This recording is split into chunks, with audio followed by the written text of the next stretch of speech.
What's happening, Panda Nation? Peter Von Panda here. I've got my Minos Moka Pot. This actually makes 6 cups, of a couple ounces each of fresh mocha coffee. Now, the thing about this is it's kind of an old tradition of making coffee, and my parents actually had these when I was a kid, but they never had a pot that looked, can you see me? What's happening?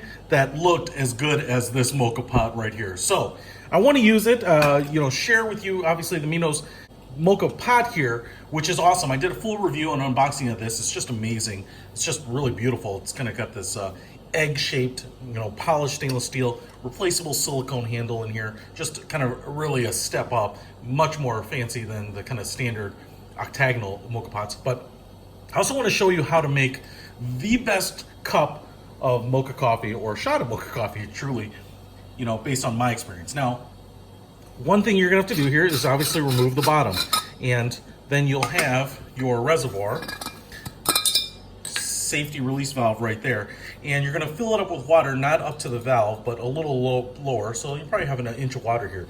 Now I'm heating up some water in this kettle right here because my experience is that hot water to start before I start boiling it is, I don't know, seems to have a smoother, less bitter coffee flavor. So I'll just take this water here, and I'm gonna add it into the bottom. I'm also gonna turn the heat down on my stove top here a little bit. As you can see, I'm putting in quite a bit of water. That's gonna be perfect. Hot, I can feel it through there. It's not hot or uncomfortable to grab because this is really thick-walled, but I can feel the heat coming off that sucker. So that's gonna be the base here. Now I'm taking the funnel out here, and as you can see, we've got the funnel that will accept the coffee grounds. Now I've gone ahead and ground up some of my favorite coffee. Check out Black Rifle Coffee Company if you've never checked them out before. And when you grind this up, you can use a hand grinder or with a conical burr grinder or something like that. I'm spilling it everywhere. Probably want to use a funnel. I fill up this whole thing. I don't tamp it down. I just kind of spread it out, but you'll put a few ounces of coffee in here. And I do like it kind of flat as much as possible. I try to get as much into this little funnel as humanly possible. So there we go. Now I do grind it pretty thick. Hopefully that's what I said. I keep it pretty thick. I keep the coffee grounds thicker than I would if I were using like a drip coffee maker or pour over. Now I'm just going to attach the bottom part. You can see I still have the silicone gasket in there and then the filter on that side. So I'm going to go ahead and attach this. You want to tighten that down pretty well. Again, already nice warm bottom.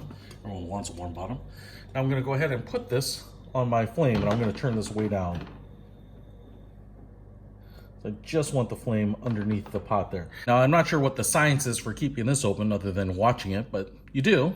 And eventually what we should do is start having it bubble up through the middle pipe in there.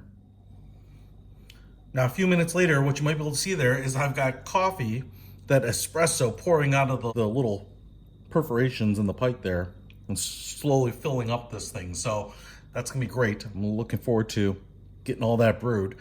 Then once that's done, what I actually have here is a cold, wet towel.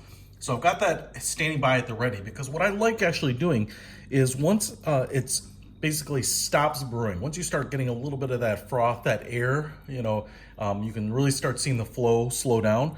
What I like doing is taking the pot and then putting it on that cold, wet towel. That helps cool off that bottom part, stopping that percolation or that brewing. And for whatever reason, I don't know, the tail end of the brew tends to be a little bitter. So right there, seems like we've kind of got the thing filled, and I'm just gonna take it off here, and I'm gonna put it right on this cold towel. And that's going to help seize the brewing process. And to me, that just, I don't know, it results in a really creamy, smooth cup of coffee. So I'm gonna let that just cool here for a moment, close that back up, and let's pour ourselves a cup of espresso. Now, this silicone handle here is great for being able to grab this without burning myself, but because it's still pretty hot, I'm not gonna take any chances. Just grab it here, and I'm gonna go ahead and just pour myself a cup. Oh, yes. Look at that. Man, it smells amazing. Oh yeah.